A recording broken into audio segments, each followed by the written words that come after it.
அண்ணே சொல்லுங்கண்ணே. அண்ணனுக்கு சாப்பிட ஒரு பிரியாணி வைடா. அண்ணே நீங்கள் உட்கார நான் குத்து விட்றேன்.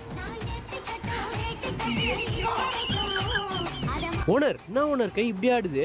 டே வந்திருக்காரு, ஒரு சாதாரணமான ஆள் இல்லடா. அவர் பேரை கேட்டாலும் ஏரியாவில் எல்லாரும் ஒன்றுக்கு போயிடுவாங்க. ஏன் அவர் பேர் பேம்பஸா? டே தற்குறி, அவர் தான்டா இந்த ஏரியாவோட எம்எல்ஏ. அவர் மக்களுக்காக எவ்வளோ பண்ணியிருக்காரு தெரியுமா? நல்லதா?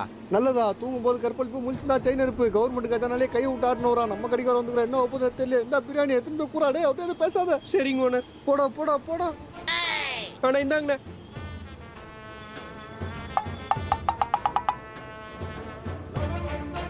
கொஞ்ச நேரம் கழிச்சு. தம்பி வரட்டா? சரிங்கண்ணே. அண்ணே காசு தராம போறீங்க. அடிங்க. யார்ட்டடா காசு கேக்குற? விடுங்கண்ணே விடுங்கண்ணே. பால் லவடிக்கா பால். சின்ன பையன் தெரியாம பேசிட்டானே. சாமான் எடுத்து சொறிறேன். அண்ணா வேணாண்ணே, சின்ன பையனே. தின்ன சோத்து காசு கேக்குறியா? சரிங்க மேடா உனக்கு. டேய் ஏன்டா உனக்கு? அவ்வளவுதான் உனக்கு. அண்ணா கோச்சிக்காதீங்க. கையறா. அர்ஜுனா அர்ஜுனா அர்ஜுனா அர்ஜுனா அர்ஜுனா